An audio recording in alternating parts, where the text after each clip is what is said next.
Hello, everyone, and welcome to this Monday edition of Palmetto Sports Daily.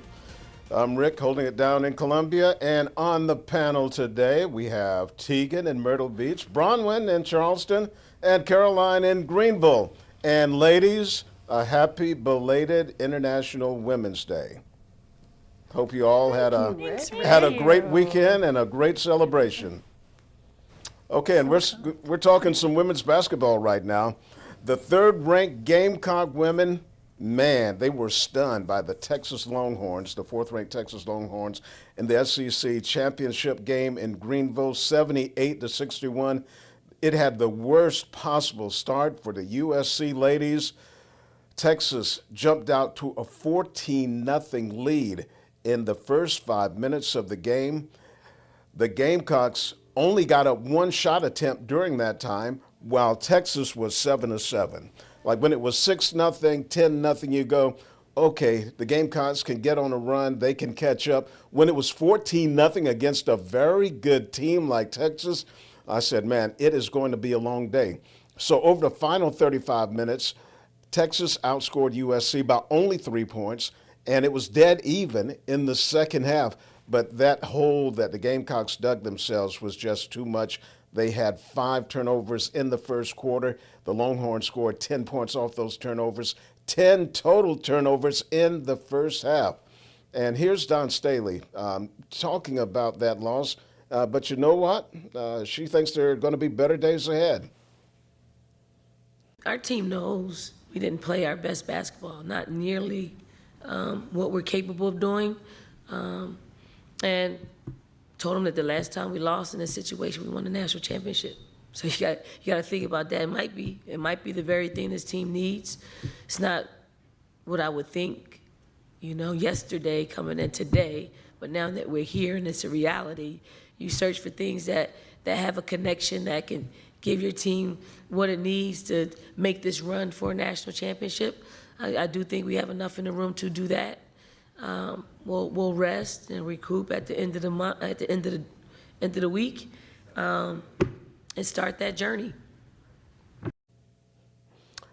The last time the Gamecocks lost the SEC championship game, it was 2022 to Kentucky. They went on to win the national championship, and right now it looks like USC may be assigned to the Sacramento Regional, and the last time they were assigned to a California Regional in 2017.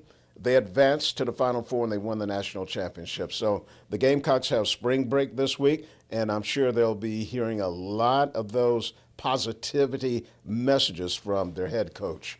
Caroline? Yeah, well, if we're looking back on some of the history books, those two moments you just mentioned from 2017 in a California region and then 2022 losing the SEC tournament and then winning the national championship, Gamecocks fans could be a whole lot more worried. But if things go the way that they've gone before, they might be okay. But I just want to go back to yesterday and to that loss. One thing that I really appreciated when we were all in the locker room talking to players is that nobody was really making excuses. And I think it could have been easy to do that for this team, saying, oh, shots weren't falling or Texas was making everything, because they truly were. At least that's what it felt like. It felt like the Gamecocks were down by 30 rather than by 14, 16, 13, whatever it was. And so the thing that I really appreciated was just the ownership that was taken. Everybody kind of acknowledged the fatigue factor from playing in 2 really tight games. That game against Kentucky was a hard-fought one. They match up well with Kentucky. And the semifinal game against LSU was also hard-fought. That one went down to the wire. That was one of the best women's college basketball games I've ever watched. So they all acknowledged that, but I think they all also fell back on those thoughts that we just heard from Coach Staley, which was, hey, the last time this happened, this is where we ended up. And she and the players also said that maybe this is what they needed. Maybe this was a wake-up call. This is a team that typically does a lot of winning, and sometimes you end up learning a little bit more about yourself in a loss and how you respond to a loss. But yeah, Teagan, I'm interested to see where they end up, because that 1 seed. I mean, they should lock up an overall 1 seed, but it was kind of a toss-up in that game between whether they were heading to Sacramento or if Texas was heading to Sacramento. Now Texas is projected to have a home crowd pretty much in Fort Worth in Texas in that regional. So I'm just curious, like, what are your thoughts on maybe how that could affect the Gamecocks and how fans are maybe able to travel all the way across to California if they do wind up there in that second round? Yeah, I mean, one thing that I think Dawn Staley does really well with her teams is just teaching them how to learn from the mistakes that they've made. We saw that when they played Kentucky, at the end of last week versus when they played them in the SEC tournament. It just looked like two completely different teams, two completely different wins, even though, it was a win prior, but it was a pretty close one. So I think that Dawn Staley does a really good job just saying, like, hey, this is what we did wrong in this game against Texas when we just played them. It might come to doing this again and all that. So I think that she does a really good job with that. As for traveling out to California, I mean, there are Gamecocks fans everywhere, so I am sure that we will see some garnet and black out there if that is where they end up in the regionals and everything. So I think Gamecocks fans will travel. I think it'll be a little bit more difficult to do so for California, but no matter where they go, the Gamecocks just really do have a good support system, Bronwyn. Yeah, and I think something that we haven't brought up yet, I haven't seen a lot of people touch on this. Yes, the last time that they did this, they lost in the SEC championship. They did go on to win that national championship, but that loss was only 2 points. I'm pretty sure the score is 64-62. 2 points is a lot different than this one, 17 points. Now, to everybody's credit, like you said, Dawn Staley does a great job of teaching her team how to recover well from a loss, how to win from a loss. And I'm not saying that this is, the death knell for South Carolina Gamecocks in this tournament, but I think it's definitely something that, especially as a competitor, they're going to look back on. And I don't know, this might be one of the defining losses, I think, of this program. Just some interesting stats here.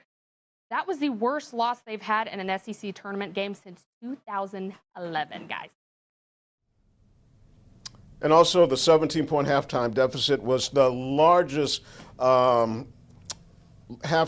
deficit under head coach Dawn Staley in the SEC tournament. And as far as the fans traveling, hey, a bunch of them went to Paris a couple of years ago for the season opener. They went out to Las Vegas the other season. And once one season is over, the fans are already planning ahead. So they'll have a good contingent. It won't be like Greenville, but they'll have a large contingent. Okay, that's going to wrap it up for the opening segment of Palmetto Sports Daily. Calling our first timeout. We'll see you on the other side.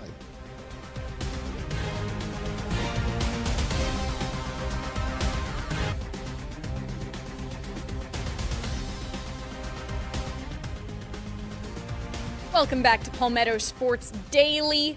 We are starting off this block with some sad news for Coastal Carolina men's basketball. The season is over for them after a loss to Georgia Southern this weekend in the Sun Belt tournament. Now, the Chants had the 3 seed, so they got to wait a while until they played. They only had 2 more games after that one if they wanted to win the Sun Belt Championship. But Coastal Carolina falling 96-72 against Georgia Southern. And I think this was kind of a shock for most people watching the game, because if you looked back at the regular season and the 2 times that these teams matched up, Coastal had 1 win, 1 loss, but both of those games went to overtime. They were close. The Chants and the Eagles really going basket for basket in all of those games, but in this one it turned into a different story in the second half. The Chants were only down 45-42 at the end of the first half, but then the Eagles ended up outscoring CCU 51-30 in that second half. They just absolutely went off. I mean, there's no other way to say it.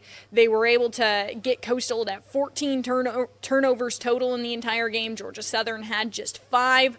As for shooting, CCU shot 37% from the field, only 28% from 3. I don't know if what happened was just they kind of got out of the rhythm of playing after not having a matchup for 8 days, or if maybe getting into the competition they weren't exactly ready for it. Maybe Georgia Southern presented a couple of things that they weren't exactly ready for. I'm really not sure what went wrong in this one. I mean, Coastal was trying to keep up in that first half and then just kind of looked like they had exhausted themselves in that second one. They're not able to really get over a couple of issues. Josh Beadle, though, the newcomer of the year in the Sun Belt, he had a game-high 25 points for the team, leading them. So end of the season for Coastal Carolina. On the bright side, they finished the year 19-13 overall, 11-7 in the Sun Belt, and that is the highest Sun Belt regular season finish since joining the league for the Chants. So tough end of the season, but good record nonetheless compared to the first year of the Justin Gray era. Caroline, I know that Furman was also in action.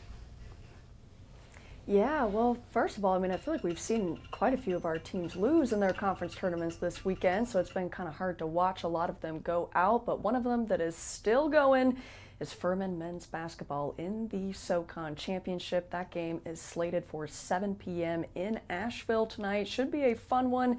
They are playing the 1 seed Eastern Tennessee State, who actually ended up winning the regular season title as well. Furman was in that conversation a little bit, kind of late in the season, but lost to East Tennessee State and then lost another one and kind of fell out of that conversation, ended up finishing in the middle of the pack in the SoCon. So they are the 6th seed, but they are no strangers to playing on Monday in the SoCon tournament. This is Furman's 4th appearance in the championship game in the last 5 seasons, and they are going for their 8th title.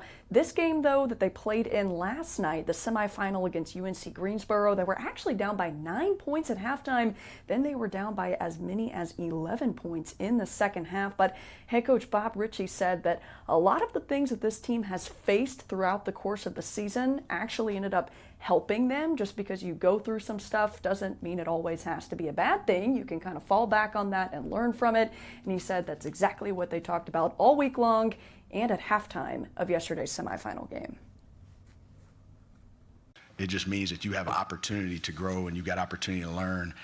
And I really felt as we prepped for this week that a lot of the adversity that we faced in different points of the year were going to pay off, and they were going to turn into purposeful moments in this tournament.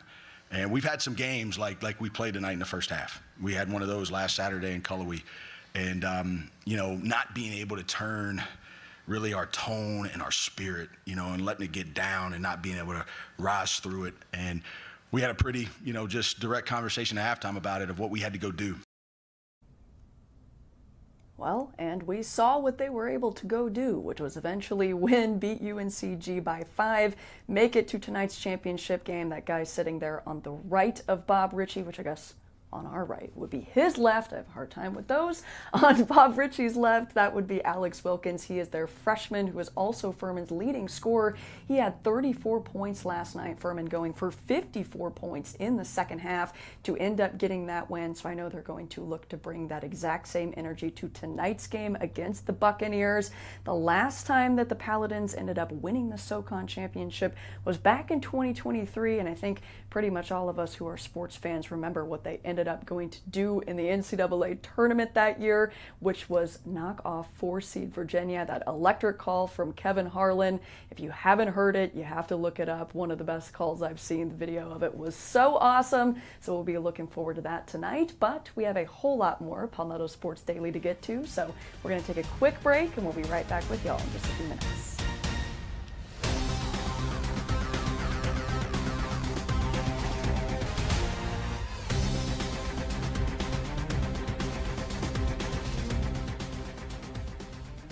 Welcome back into Palmetto Sports Daily. We've talked about basketball. Now we are talking about baseball. The Clemson Tigers have improved to 15-1 on the season after yet another series sweep over the weekend, beating LaSalle. And the offense was absolutely cooking in this weekend series. Over all of the games that they played, which was 4 of them, game on Friday, doubleheader Saturday, then a game yesterday, they outscored LaSalle 52-12 over the course of those games. So I guess you could also give some props to the pitching staff for, allowing 12 runs across 4 games, but 52 runs in 4 games is just insane. They scored 16 in the last 2 games apiece of the series, and I just have to talk about Nate Savoy because he was a big-time part of that offense, and I'm going to read a stat line off because I can't do it justice without reading it. He was 7 for 13 in the series with 1 home run, 2 doubles, 10 RBI, 6 runs of his own, and a .923 slugging percentage. That home run was actually a grand slam that he hit in yesterday's game to help the Tigers take that one. So this team is absolutely getting it right at the right time. I mean, they really have been all season long. Their only loss coming against South Carolina in that first game of the Palmetto series. And they have conference play coming up this weekend at home, hosting Georgia Tech. And Rick, I know that you saw the Tigers in person earlier during that Palmetto series, so just want to ask you for their thoughts of kind of how Eric Bakich has this team, where he has this team heading into conference play. Well, you certainly have to be impressed with what they've done. Just that one loss, good pitching, good hitting, and just solid performances all the way around. And now we'll see what they can do when they take on ACC play. Like, has their schedule really toughened them up for what lies ahead? But I think so. All I can do at this point is say, hey, a tip of the cap to Eric Bakich and what he's put together there in Clemson. And again, it's all about putting your team in position to make a nice postseason run. Yeah, and I think this upcoming game against top 5 Georgia Tech is going to be a good litmus test for Clemson. Like we said, the only ranked team that they have played, and they did win against, was South Carolina. I love this, though. Coach Bakich said this season he's looking at his bullpen, and normally he has about 9 to 10 guys that get about 90% of his innings. And he said this season he's able to look at 18 to 20 guys. That's an insane depth chart. He said that can get the wealth of those innings. Tristan McClatty, let's talk about him. He went 9 for 17 last week, 2 home runs, 11 runs, 8 RBIs. Didn't strike out across 23 appearances. Like you guys said, they are just cooking at all levels right now.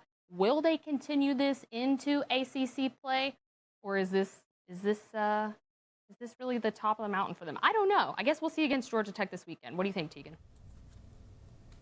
Yeah, I think that'll be a really good test for them. I think that will really get the idea of what this Clemson team can be when they play Georgia Tech, especially as they get ready to go into the rest of conference play. As for Coastal Carolina, this was the very first week where in the top 25 they did not drop. Instead, they stayed at number 16 after winning the series against ECU over the weekend. They won that first game 10-6 in 10 innings, and it ended with a Rex Watson walk-off grand slam. The stadium was going absolutely nuts for that one. And we talked about it a little bit on the show last week. You know, there is some tension between ECU and CCU, and that was very evident on Twitter all throughout the weekend as I was scrolling on my 2 days off. But game 2 on Saturday, Coastal also winning 7-1, and then game 3. So the Chants lost 10-4 in that one. However, the caveat here is that it was called after 6 innings due to weather. So what Coastal really could have been capable of in the rest of this game, we can't say for sure.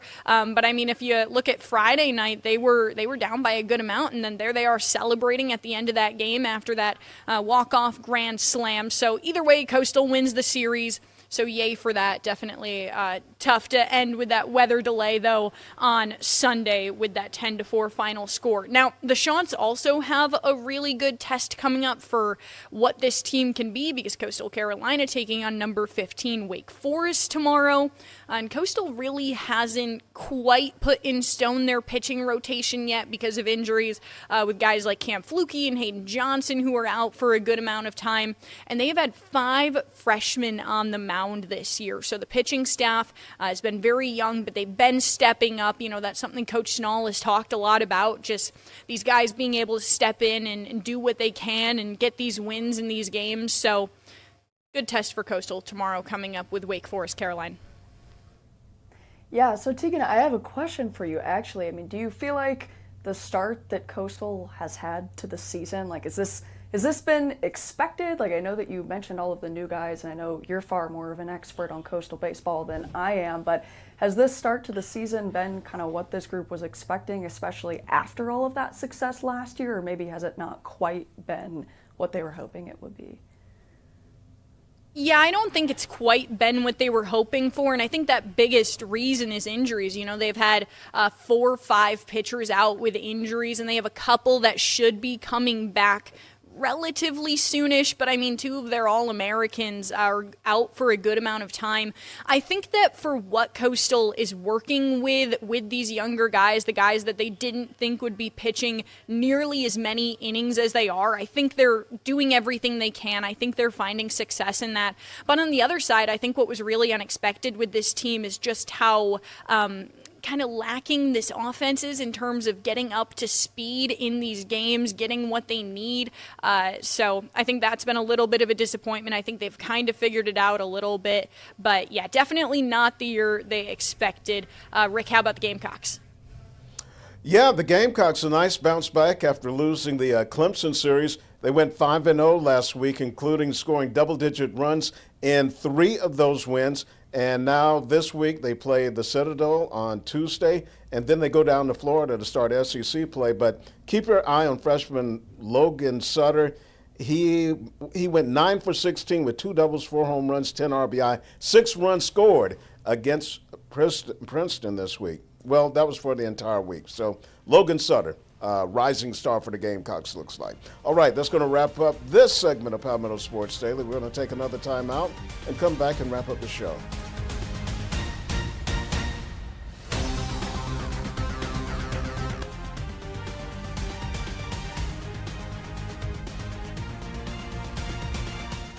Welcome back to Palmetto Sports Daily. We're going to talk a little bit about my neck of the woods up here in Charleston.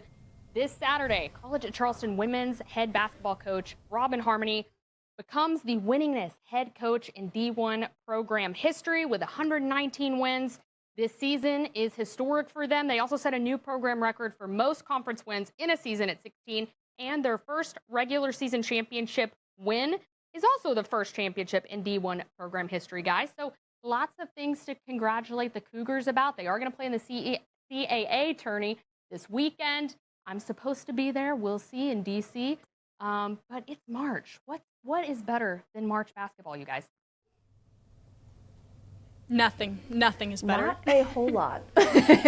You took the words right out of my mouth, Teagan. Not a whole lot is better than March basketball. I mean, I think we've talked about it like last couple times we've been on the show, but it's hard to believe that it's just actually here and we've made it through like half of our conference tournaments for a lot of the teams. We've got some of the other men's teams that will be playing in them later this weekend. So it's just crazy that it's here. The madness is upon us and it's going to be so fun. The next 3 weeks are a wild ride, but we hope you enjoy it with us and we hope you will tune in tomorrow.